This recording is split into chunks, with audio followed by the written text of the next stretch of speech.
Hello, and welcome to 5 Minutes with Nate. This month's topic is writing. Today, we're lucky to have an interview with Deanna Glasser.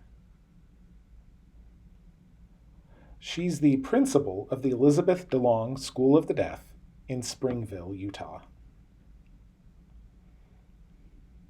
Deanna has many years of experience teaching English, supporting and helping students with their reading and writing, and she has a passion for writing. She's been involved with the research for the SIWI, the Strategic Interactive Writing Instruction. Enjoy the interview. Hello, I'm here to share 5 minutes with Nate about the writing process tips. I'm Deanna Glasser. I'm director of EDS in Springville, and Emily Longshore has kindly agreed to interpret for me today. I want to talk about the collaborative writing process and give you some tips. I suggest you teach all of the writing process and grammar structures through children's experiences. So for today, I'm going to talk about an experience story that you could do with your class for a variety of ages. First, you want to talk about your audience. So for example, if you're going to write about a trip to the aquarium, you may want to say, we want to write a little paper or a newsletter or for our parents or for the preschoolers who are going to be going in a few days about our experience to prepare them. So have some type of audience for your writing. From there, you will want to have photos. I'm going to use the experience that I started with the aquarium, but you could have a craft you're making, what you're baking, a STEM experiment, a special presenter, anything like that will work. So for our example, if you go to the aquarium, take a picture of the whole thing and the whole process. So if you're taking a van or a bus, take a picture of that. Then when you get to the aquarium, take a picture of the whole aquarium. You may want to later add a Google map of where it is or how far you drove, depending on the children's age. While you are in the aquarium, take photos of the who, what doing, when, where, when being the sequence of events.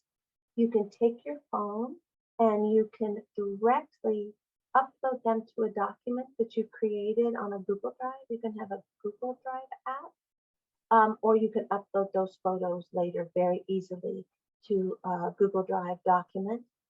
You don't have to do a fancy slide. You can just present those pictures from your Google Drive on your smartboard. So when you're getting ready to write, you've established your audience, you are going to start the planning process. So in that planning process, you're going to say, hey, what did we do yesterday? You've got your pictures on the board, you're chatting with the kids about it.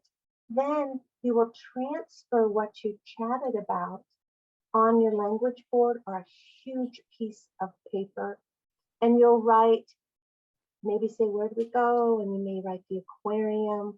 I tend to color code, so I would probably write that in red, then use other colors for what they did based on the visual needs of your students.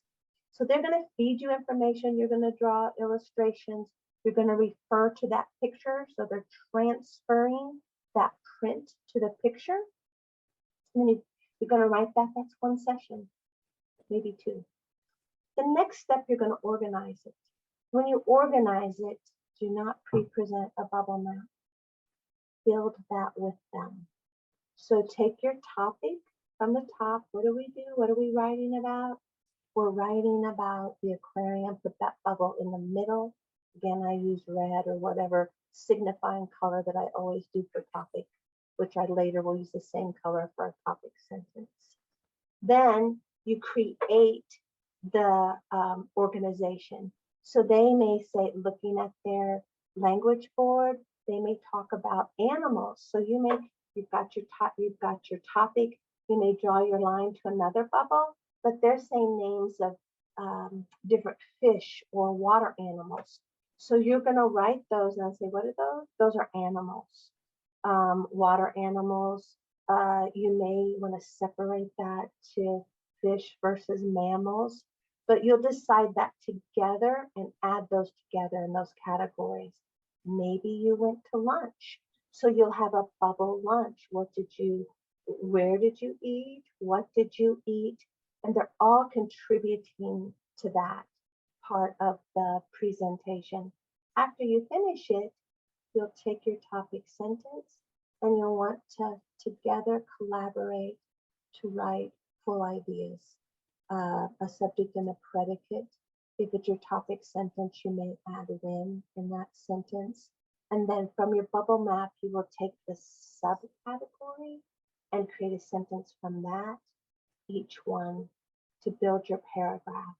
And then you'll end perhaps with a feeling. Did you enjoy it? Are you eager to go again? Those different things to have closing. But you've written that together.